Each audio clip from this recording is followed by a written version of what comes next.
El Grupo Maíz has been doing popular education, teaching and educating the masses, the peasants and the farm workers. Here is what they have to say about the political economy, church relations, and the overall perspective of globalization in El Salvador.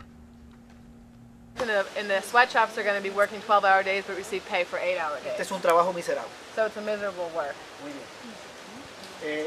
Los promotores, So the promoters, los gobiernos de Centroamérica the governments of Central America, y la cúpula empresarial. and the big business community. El gobierno de México y de Estados Unidos The government of Mexico and the United States, y las grandes transnacionales. and the big transnationals. El empresariado mexicano y las transnacionales de Estados Unidos. So the Mexican businesses and the transnationals in the United States. Y los opositores, And the opposers. Sobre todo hay mucha oposición en México. So above everything, there's a lot of opposition in Mexico. El Frente Zapatista The Zapatista Front dijo no habrá plan pueblo. don't open this plan, don't begin it. Y las comunidades indígenas tampoco. And the indigenous communities also are against it. No han podido hacer una sola presa. But they've not been able to make one single plant there, hydroelectric plant, of the 30 that they plan to make there. Está trabado el plan en México.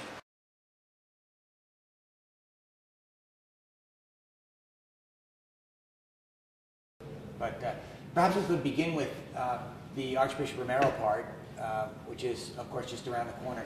Romero died 25 years ago. If you remember or know much about Romero, you will remember that almost all the bishops were against him. And that as a result of that and his activities, there were 3 inspections from Rome in the 3 years that he was Archbishop. People checking out what's he doing. Is there a problem with this? Well, of course there was. We had a bishop in San Miguel who was a member of the armed forces and not, like a chaplain in the United States where, they're sort of pseudo. This was a guy who wore the uniform, identified with the agenda, and was a colonel. And nobody ever investigated him, but Romero was investigated 3 times. What I mean to say by that is that the country was polarized, the church was polarized, and the renewal that Romero is identified with was something that did not take place all at once. He was a pioneer in the country, and in many ways a reluctant pioneer. He was more a child of the Second Vatican Council at best, until 1977, 1978, when he then began to discover the importance of Medellin and the response to the poor and so forth. When his Latin American advisors got their act together and began, even from the Vatican, to move against some of these currents, I think often based on false information. So, Romero, the legacy of Romero is ambiguous here. After his death, Romero disappeared from the media and only reappeared in the media here, on page 63 when there's something about his possible beatification or canonization process or something like that, page 64.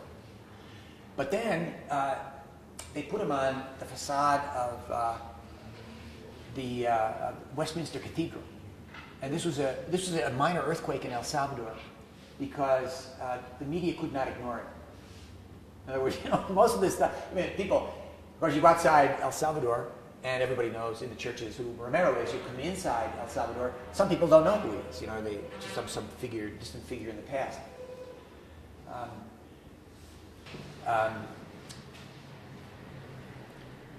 So Romero's memory was guarded by his sons and daughters, the people who belonged to the Christian communities, the people who were in the popular movement, the people, who were in the Church of the Poor. Many of the women religious, I think, are heroes in this, handing on Romero's legacy in Catholic schools, for example, when it's not popular to do it, or, in parishes, it's, you don't talk about Romero, middle class or upper class parishes, and so forth. And this place has been crucial in keeping alive, in its own way, the heritage of Romero. We really have taken on, I think, the responsibility of keeping alive, helping to keep alive and promote the Church of the Poor, the prophetic church, the documentation of that, the life of Romero, his legacy, you know. So this pastoral center is a resource where people draw on, of course, John Zabrino's writings and other people's writings, you know, all that stuff. It's all available here, you know. For example, you know, for sale, we sell tons and tons of copies of Memories in Mosaic, for example. They asked me to order it today. I think we're out of it again, you know, these wonderful anecdotes of Romero's life, the vignettes. So his memory is contested. The Archbishop has one version of what Romero was and what he, you know, a man of prayer and so forth. And then when his statue went up on the face of Westminster Abbey there, in the papers they said, you know, well, you know, he was a great Salvadoran. Everybody made mistakes. It was a time of war.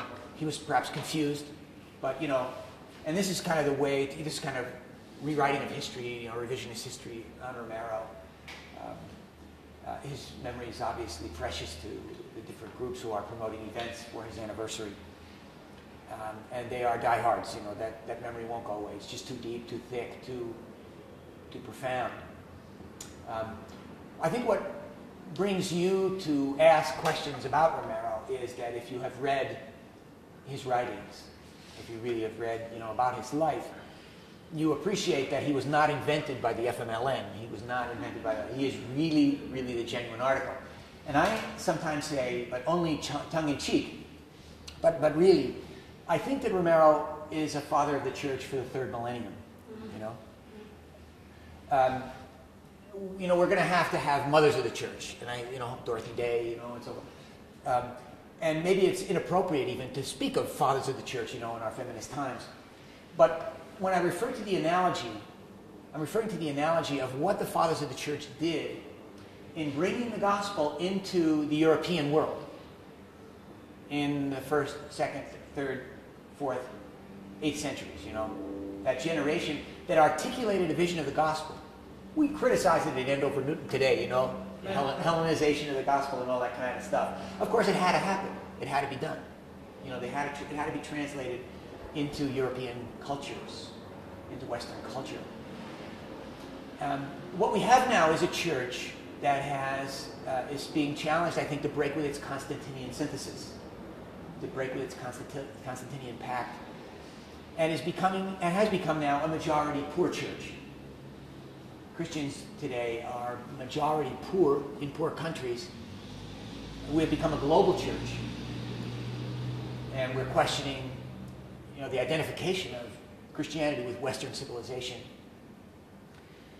And I don't want to attribute all of this to Romero, but I do want to suggest that what Romero says to us today, what he does for us today, is to demonstrate what the church has to be.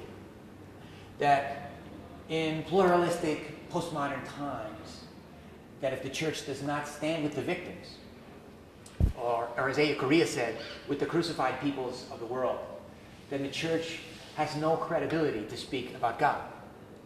And its message will sound tinny and empty. And I think this is what Romero has demonstrated.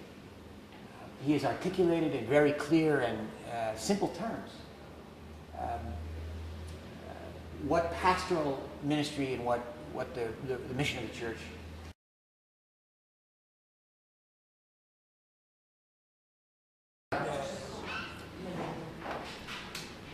Those questions are all very important, of course, because what you find out, you know, when you reveal some of these emblematic cases, you reveal the structure of what was going on.